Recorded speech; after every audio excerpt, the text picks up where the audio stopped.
Hello and welcome back to the Villa podcast. After this is where I'm upset that Dan can't join me, because after what is probably the most incredible 90 minutes, 120 minutes, 140 minutes that I've sat here on the Villa podcast and spoken to you guys after this. 2 hours plus of pure and utter chaos has placed Aston Villa Football Club into the semi-finals of the UEFA Europa Conference League. We are the last English club remaining in European competition this season, and whilst that is a huge honour to bestow upon the Aston Villa Football Club, our first season back in Europe for 10 years, 15 years, what it does mean is that it has significantly hampered the coefficient.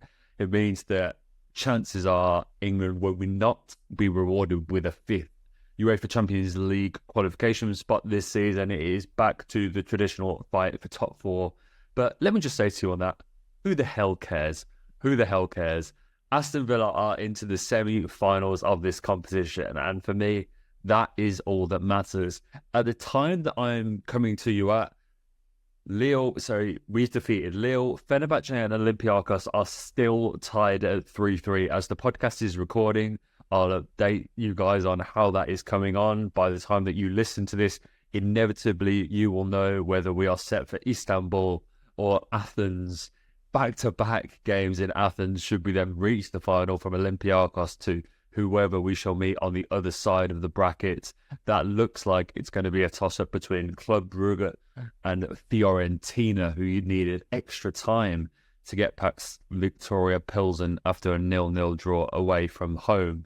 So a lot to digest, a lot to go through. But I think we should begin with the first 90 minutes of this game, particularly the first 45, which were a complete and utter disaster for Aston Villa. It really, really was.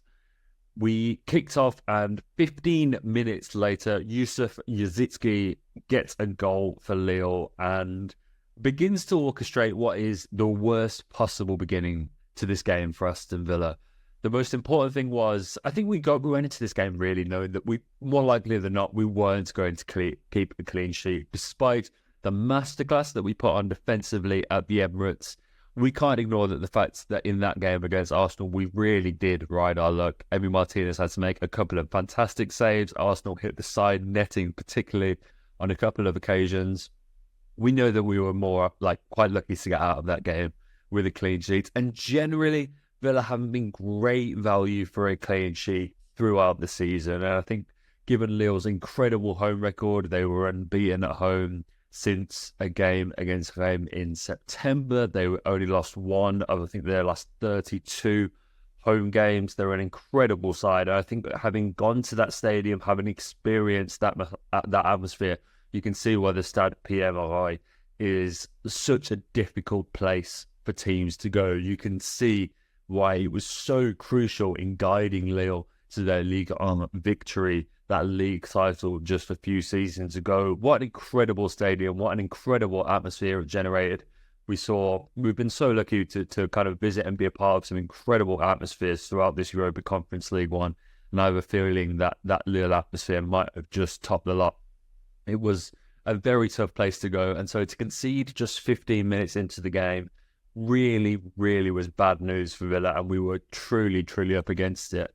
And to be honest, not until we got the goal back through Matty Cash at 80 plus minutes did it ever really felt that we had a chance in this game. 67 minutes into the game, Benjamin Andre with a fantastic header to put Lille 2-0 up in the tie, 3-2 up on aggregate, and bells were really ringing at that point.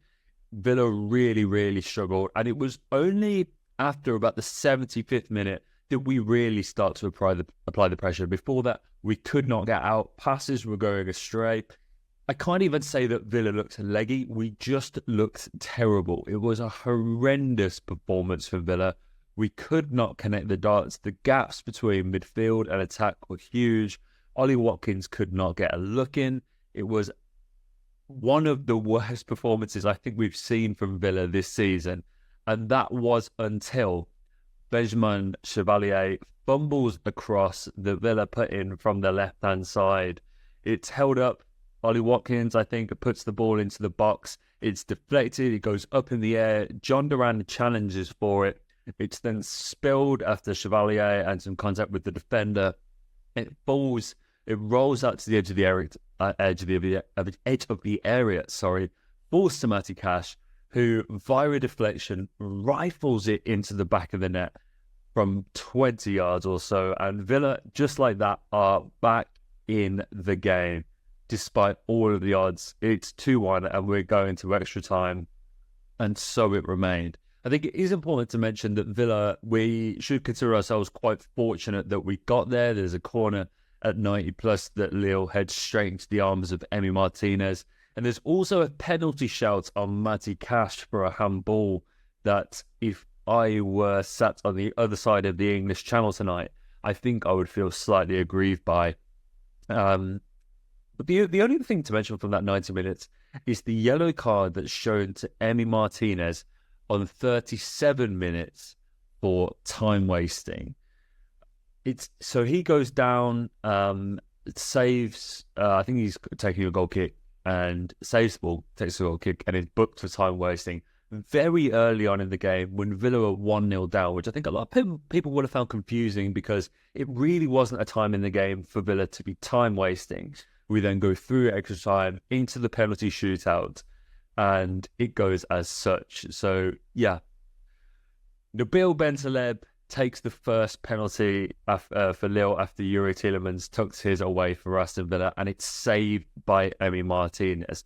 After that, Emi's antics that we saw in the World Cup truly began. He begins silencing the Lille crowds, putting his finger to his lips and making sure that he is the man in the arena. He is the centre of attention. And after a few discrepancies, a little bit of a talking to with the referee, he receives a second yellow card in the game. And this is where it gets interesting. Despite receiving 2 yellow cards in the same game, Emi Martinez was not sent off for Aston Villa and went on to play a crucial role in the penalty shootout. And here's the reason why. So IFAB, the International Football Association Board, football's lawmakers, stated that under law 10.3, that warnings and cautions issued to players and team officials during the match are not carried forward into penalties or penalty shootouts. And it adds that a player who was shown a red card in the game cannot take part. Players, substitute players and team officials can get a red or yellow card during penalties. I can't remember a time in my life that I have ever seen a player being sent off during a penalty shootout. I did fear that Emi Martinez was going to, for a second, set quite an incredible precedent. But that's the law. That's why Emi Martinez stayed on the pitch. And then, yes, from there, Villa went on to win. Ollie Watkins scores. Jonathan David puts his penalty straight down the middle. Matty Cash then steps up and scores his penalty. And I think he deserves an incredible shout out, Matty Cash, because he's been kind of frozen out the side. Ezri Konsa has completely locked down that right back spot. Matty Cash comes back into a crucial quarterfinal second leg game. Not only does he play the whole 120 minutes, but he scores the equalising goal that even allows Villa to get to this point in the knockout stages, then tucks his penalty away to make it 3-1. Angel Gomez then scores for Lille to make it 3-2. Douglas Luiz then puts an incredibly calm and composed penalty past Chevalier before Benjamin Andre steps up and sees a second penalty for Lille in the shootout, saved by Emi Martinez. And that is that. Cue the celebrations. Claret and Blue, Pandemonium. Aston Villa book their place in the semi-finals of the UEFA Conference League. Man, oh man, what a story. I think it's fair to say that we do have the best, I can't keep on saying this, that we do have the best goalkeeper in the world in penalty shootout situations. The way that he is able to not just shrug off even an ounce of pressure, but almost suck all of the pressure in the stadium unto himself, make him the main event, take all of the weight off his teammates is absolutely incredible. He was getting booed and whistled and jeered all throughout the game as a result of his antics for Argentina against France in that incredible World Cup final shootout where he himself really put himself on the world stage. And so he is the antagonist in that situation.